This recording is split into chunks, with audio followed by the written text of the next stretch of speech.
Hello everyone, কি করছো সব তোমরা বলো। আমি তো ডিনার বানাতে এসেছি।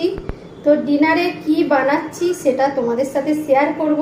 এমন কিছু নয় স্পেশাল, জাস্ট আজকে ভাবলাম সবজি খেতে ইচ্ছা করছে না, ভাবলাম কি কি রুটির সাথে কি সবজি খাওয়াবে।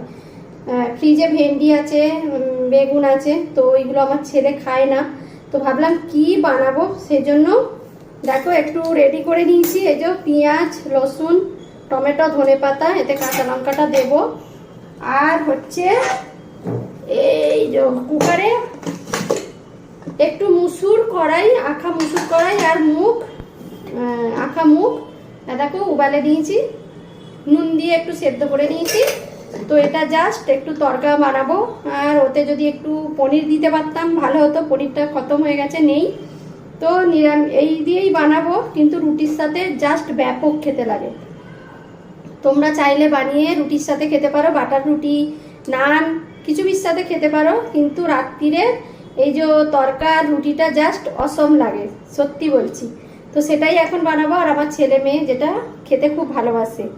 আর রোজ রোজ সবজিও ভালো লাগে না। হ্যাঁ, দেশ থেকে এসেছি, আবার নতুন করে রুটিন চালু, সেই জন্য ভাবলাম কি রান্না করব কি করব। দেশে তো বেশ ভালোই মজা করে কাটালাম, এখন এবার রান্না খাওয়া এইটাই হচ্ছে কাজ। তো চলো ঝটপট বানিয়ে নিই। তাহলে রান্নাটা শুরু করা যাক। এখন দেখো কড়াইয়ে একটু সর্ষের তেল দিয়ে দিলাম, অল্প তেলেই রান্না করব। আর সর্ষের তেল দিলে তরকাতে বেশি টেস্ট লাগে। আমি এখন পেঁয়াজ রসুনটা তেলের মধ্যে দিয়ে দিলাম, আর ওর মধ্যে দুটো কাঁচা লঙ্কাও ভেঙে দিয়ে দিলাম। তরকার মধ্যে কাঁচা লঙ্কার একটা স্মেল বেশি ভালো লাগে। তো চলো পেঁয়াজটা ভালো করে লাল লাল করে ভেজে নিয়ে ওর মধ্যে আমি টমেটো দিয়ে দিলাম।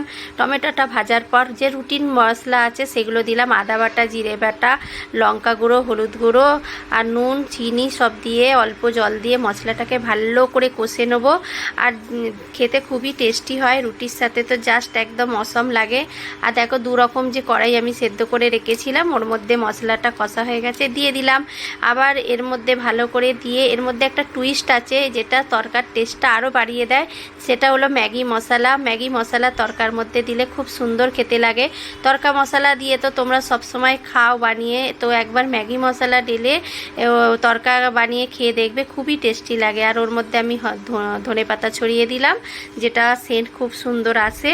আর এবার একটু এর মধ্যে বাটার দেবো, যেটা বাটার দিলে ক্রিমি ভাবটা চলে আসে, খেতে আর অনেকটা টেস্ট বাড়িয়ে দেয়। তো কিরকম লাগলো আমার এই তরকা বানানোটা কমেন্ট করে অবশ্যই বলবে। চলো ডিনারটা সেরে নিই, এখানেই ভিডিও